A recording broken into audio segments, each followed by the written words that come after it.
All right, let's get right into it. Today, we're not just going to talk about one of the most elite military units on the planet. No, we're going to put you right in their boots. We're going to walk you through every single stage of this insane journey, from the very first gut check to the final hidden cost. This is your life in SEAL Team 6. So, what does it really take? I mean, really. It's a question that makes you think of impossible training montages and secret missions in the dark. But the reality? Well, the reality is a journey that starts so much earlier than you think.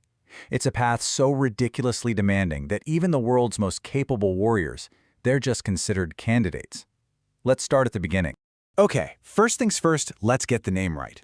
Officially, it's the Naval Special Warfare Development Group, or DevGRU, but everyone knows it as SEAL Team 6.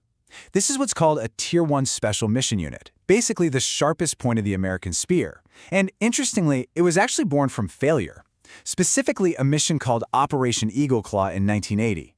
It was a tragic, failed attempt to rescue American hostages in Iran, and it showed the U.S. that it had a huge gap, no dedicated counterterrorism unit. So a guy named Commander Richard Marcinko was told to build one. He handpicked 75 shooters and, get this, he called it SEAL Team 6 just to make the Soviets think we had more teams than we actually did. 6 months later, they were ready to go. So, part 1, the candidate. Look, your journey doesn't kick off with filling out some form. It starts by first becoming one of the most elite soldiers on the face of the earth. And that's not even the goal. That's just the price of admission. Before you can even whisper the word DevGRU, you have to survive this. Basic underwater demolition/SEAL training. You know it as BUDS, and the attrition rate is it's staggering. Something like 80% of the guys who show up don't make it. See, BUDS isn't really there to teach you. It's designed to find every single crack in your will, to see if you have the raw mental and physical grit to even begin this process. It all comes to a head during Hell Week. That's 5.5 days with less than 4 hours of sleep total. If you survive that without quitting, you finish up your training and you finally earn your trident and a spot on a regular SEAL team. So let's say you did it. You're a Navy SEAL. Congratulations. Now the real work starts. To even be considered for DevGRU, you've got to put in a minimum of 5 years on a conventional team. And that means multiple combat deployments to places like Afghanistan, Iraq, running high-stakes missions. And your performance record? It can't just be good. It has to be off-the-charts exceptional in every single category. Combat effectiveness, how your peers rate you, your fitness, your leadership. This is just the baseline. And this right here, this puts the whole mindset into perspective. After 5 years as a battle-hardened Navy SEAL, you are, by any sane measure, one of the most capable warriors alive. But in this world, trying to get into DevGRU, all that experience, all those deployments, it just makes you a candidate. You're not a member. You've just climbed one massive mountain, only to find yourself at the bottom of Everest. Part 2, the Crucible. Okay, you met the baseline. You got the invitation to try out. Now you are staring down the barrel of a 6 to 8 month selection course that has only one purpose: to find out if you truly belong at the Tier 1 level. This crucible has a name, Green Team. It's the operator training course, and it's the place where everything you mastered in BUD/, everything you learned over 5 years on the teams, that's now considered the absolute floor. Green Team is designed to take that floor and build from it, towards a ceiling most guys didn't even know was possible. Hundreds of SEALs apply every year. Only about half even get invited to this stage. So what do you do there? Well, the core of it is elevating your skills to an almost unbelievable level. Take close quarters battle, CQB. On a regular team, it's pretty deliberate, methodical. In Green Team, it becomes inhumanly fast. Your decision-making has to happen in a fraction of a second. You're learning to tell the difference between a bad guy with a gun and a terrified civilian, in the dark, under night vision, while moving at a speed that would be suicide for anyone else. This quote from former operator Matt Bissonette just captures the intensity perfectly. It's about a drill called the hooded box. Just imagine that for a second. You're hooded, completely disoriented. The hood rips off, and your brain has to instantly process a totally chaotic scene and make a life-or-death shooting decision. This isn't just about marksmanship. It's about hijacking your own brain, forcing it to process information at an impossible speed under the most intense stress imaginable. And here's the stark reality of that standard.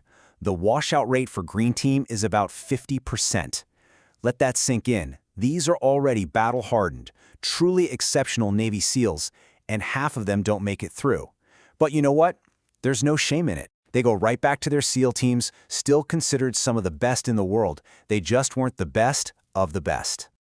Part 3. The Operator. So, you graduated Green Team. Man, it must feel like you've reached the summit. But it's really just base camp. The hardest part isn't over. In fact, the evaluation, it never, ever stops.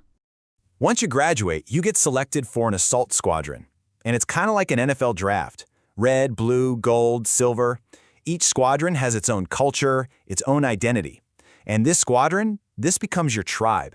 You're the new guy, probably an E5 or E6, surrounded by guys who've been operating at this insane level for years. Life as an operator is really defined by one thing, the operational tempo, and it is absolutely relentless. At the height of the global war on terror, units like DVRGU and Delta Force were sometimes running 10 to 15 separate raids a night. You are now a cog in that machine. Your job is to be the assaulter, the guy going through the door first. To perform under that kind of pressure, you need to operate beyond conscious thought. And this quote, it just gets right to the heart of it. Through thousands and thousands of repetitions, clearing a room becomes encoded into your muscle memory. Why?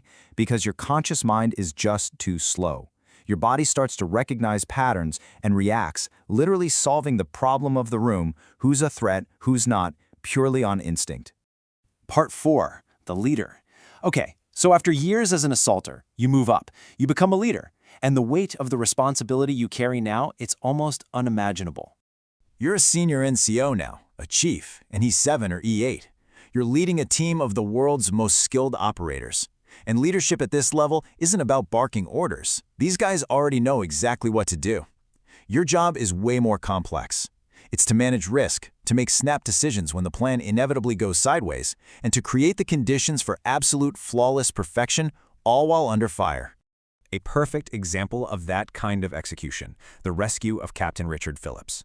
You had 3 DevGru snipers on the back of a moving Navy ship. Their target, 3 pirates on a tiny, covered lifeboat that was also moving, bobbing around in 3 to 5 foot swells with the hostage just inches away. They fired 3 shots at the exact same instant for 3 kills. That is the level of flawless execution a team leader is responsible for enabling. And your responsibility, it doesn't just exist in a vacuum. The team leader on the ground is the very last link in a chain that stretches all the way to the highest levels of power. From the operational planning done by a squadron commander, that's an officer, all the way up to the strategic go or no-go from the President of the United States. When the Commander-in-Chief gives the order, it's your guys who kick in the door. And now we get to the final part of this whole journey, the aftermath. After a career spent living on the edge, you leave, but a piece of the unit and the brutal cost of that service, it never, ever leaves you. Your body, it becomes a permanent record of your service. Your knees and shoulders have been rebuilt, maybe more than once. Your spine is compressed from thousands of parachute landings and fast roping out of helicopters. You're dealing with traumatic brain injury, the cumulative effect of standing next to hundreds, maybe thousands, of explosive breaching charges. And you live with a constant ringing in your ears called tinnitus, to the point where you forget what true silence even sounds like. But the costs you can't see, they're so much heavier. You carry the classified memories of missions in countries the public never even knew you were in. And more than that, you carry the names of teammates who were killed on operations that were never and will never be acknowledged by any government. Their families were told a cover story, but you know the truth. And carrying that truth silently, permanently, and without complaint, that is the final discipline. And just as your journey ends, another one is just beginning. Right now, somewhere, a 28-year-old SEAL is getting an email telling him to report to Dam Neck for screening. He has no real idea of what truly awaits him, but he knows the reputation. He wants in. He is the next link in the chain. And this is how the standard is maintained. The cycle just continues. Which brings us to our final question. The glory of their actions is almost always classified. The physical and mental cost is undeniably permanent. So why? Why do they do it? It's sure not for fame. It's for the work itself, for the purest, most demanding expression of a skill set that has no equal in the civilian world. And it's for the man fighting right next to you. It's a drive to compete at the absolute highest level that exists, simply because it's there.